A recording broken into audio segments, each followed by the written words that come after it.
Things will be great. Oh look, there's a new $200 million adventure film on Netflix starring Dwayne Johnson, Ryan Reynolds, and Gal Gadot. A name that I will never pronounce 100% accurately. Anyway, I guess I'll explain 20 things you missed or something, maybe.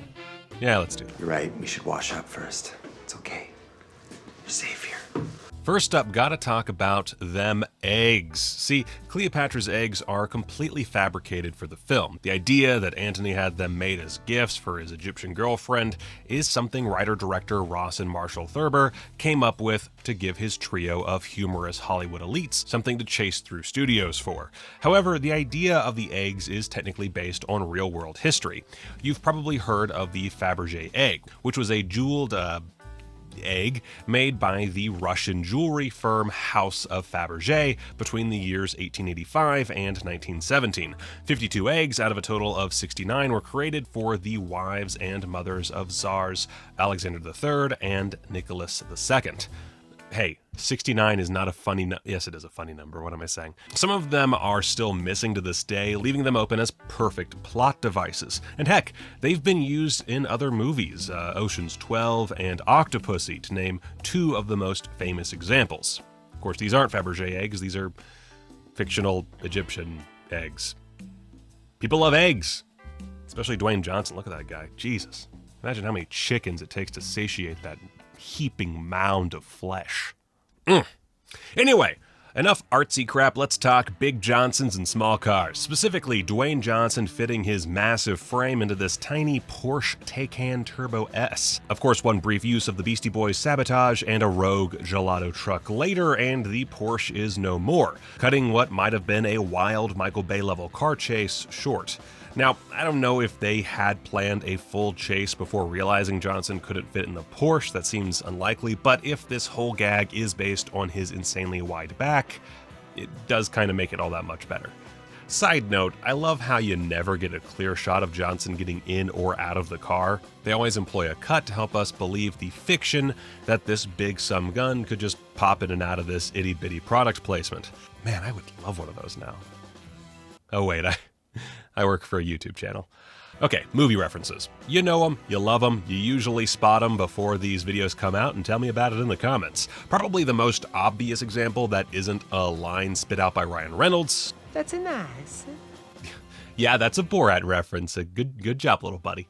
The most obvious example is this quick shot of a box in the underground bunker. Looks awfully familiar, huh? Well, in a film that apes Indiana Jones in a lot of ways, it's fitting that the Ark of the Covenant box from the end of Raiders of the Lost Ark would show up here. Of course, if you didn't get that reference, it's okay, because Ryan Reynolds whistles the theme to Indiana Jones just to make sure you, the audience, understand that this is a globe-trotting adventure film about treasure hunters. Hey, see this CGI bull? Okay, now see this CGI bull from the Netflix comedy Sextuplets? Netflix loves CGI bulls. Case closed. And real bulls made of big, hulking human flesh. Oh, look at that man. Oh, look at him. Oh, he has a bull tattoo and he got hit by a bull. There's another one, free, right there. Okay, but seriously, there are a lot of studio setups in this film. If you watch closely, we very rarely see our big boy actors on location. There's possibly some stuff in Rome, but overall it's mostly studio work mixed with green screen and second unit location photography. For me, this was a big hindrance for the film. It's a big globe-trotting adventure, and yet you can tell there's not actually much globe-trotting going on. Compare this to, I don't know, No Time to Die, which did have similar setups like this Cuba set, but there's also a ton of action that very obviously takes place in Italy and Jamaica. It helps to give the adventure element a more tangible feel that sucks the audience into that world. That doesn't really exist here. Now, that lack of real-life locations is down to two things, I think. Well, two things plus saving a crapload of money on this somehow $200 million film. which I'm not going to get into that. Anyway, this might be one of those times where the filmmakers tried to reverse engineer a reason for their decisions, but positive me likes to think the best of people. So, in an interview, producer Hiram Garcia called Red Notice a throwback to movies from back in the day. I'm not sure what exactly that means. He doesn't elaborate too much, but basically, he defined that as a big movie star heavy film, not based on a previous IP. Now, setting aside that Red Notice is so reliant on previous franchises that it might as well be one, this makes me think back to the adventure films of the 40s and 50s. Old Errol Flynn films, sword and sandal epics, that sort of thing. It was rare for those movies to shoot a lot of the star's big acting sequences on location. The African Queen is one that shot mostly on location in Africa despite its big-ass cameras and equipment. Accidental or not, it's an interesting angle from which to approach this movie. That it's not just a throwback, but a throwback to way long ago when we couldn't actually shoot on location for a reasonable amount of money. Oh, actually, you know what? It's another great example.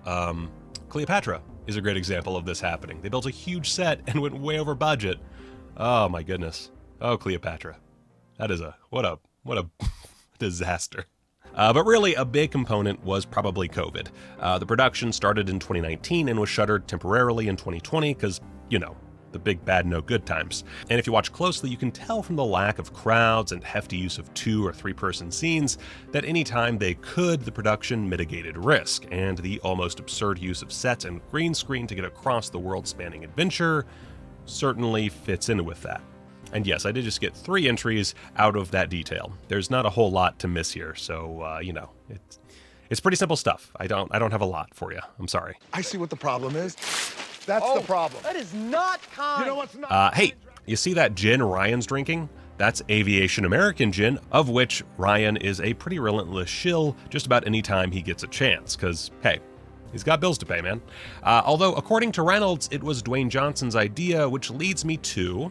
Oh, look, there's Terramana Tequila being served to its owner, Dwayne Johnson. Look at that.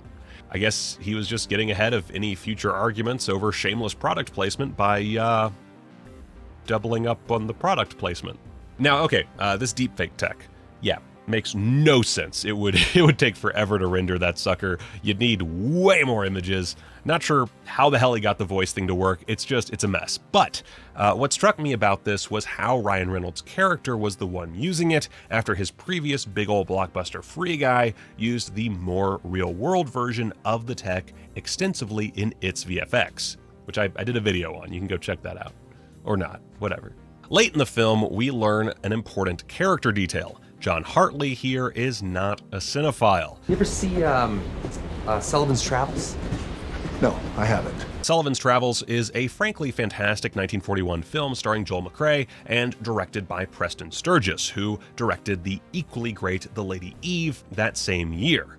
Anyway, oh my gosh, my ScreenRant shot collar is vibrating. I'm about to get decimated for talking about movies from pre-1990. Anyway, it's about a Hollywood director who's tired of making the same old dreck and yearns to shoot a more serious drama called Oh Brother Where Art Thou?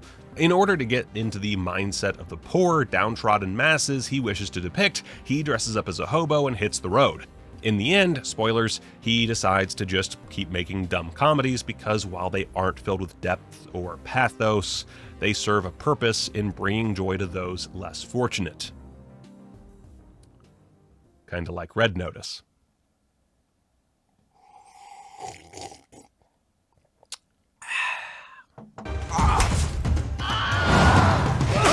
Oh wow, a Wilhelm Scream. Cool. While searching for the egg in the underground bunker, Johnson asks, How are we gonna find this egg? to which Ryan Reynolds replies, Look for a box that says MacGuffin. a MacGuffin, for those in the back, is a term made famous by Alfred Hitchcock, but coined originally by screenwriter Angus MacPhail, to indicate an object central to the plot with little significance beyond propelling the narrative forward. The aforementioned Ark of the Covenant is a good example, although generally a MacGuffin doesn't melt Nazis. You know what I think is funny, Booth? Vin Diesel's audition tape for Cats? It exists. Come on. 100% Dwayne Johnson came up with that line. 100%. 100.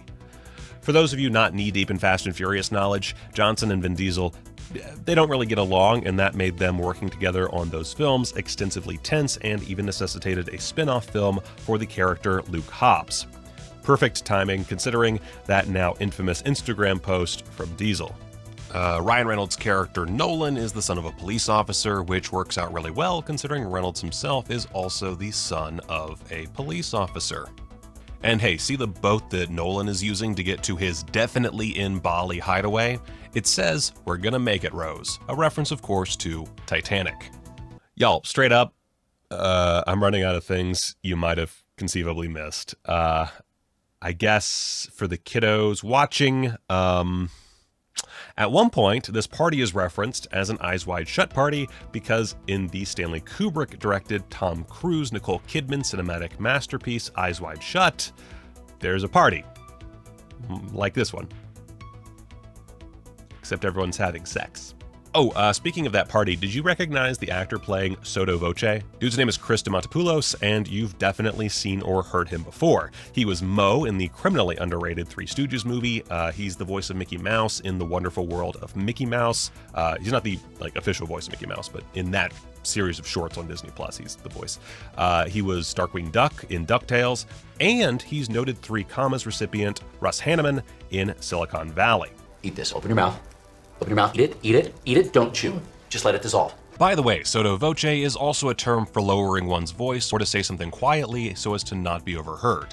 This makes a lot of sense considering how good old Russ Hanneman over here reads all his lines. Down here, beneath the bulls, no one will hear your screams. Finally, I gotta mention the one big production detail that left a really positive impression on me. The drones. As I mentioned, there's a lot of second unit work going on here to make it seem like our stars are in far-off countries and junk, and with that comes plenty of drone shots. But shots like this one really impress me. Not only is it a novel use of the drone technology, but it's not unlike what we're seeing in the trailers from Michael Bay's upcoming Ambulance. And the way it's integrated with VFX is really impressive. Just watch, we go from zooming through Rome seamlessly into this shot of Dwayne Johnson getting out of a normal-sized car. We start off in the sky, zoom through the streets, and the shot doesn't have an obvious cut until Johnson and co-star Ritu Aria enter the museum. That right there, that's good stuff. So yeah, while Red Notice was not my cup of tea per se, I certainly hope you enjoyed it, and I gotta say, little things like the drone shots and that always enjoyable Ryan Reynolds banter, they did perk me up quite a bit. Anyway, I think I'll go watch Raiders of the Lost Ark now. Who am I kidding? I never leave this desk.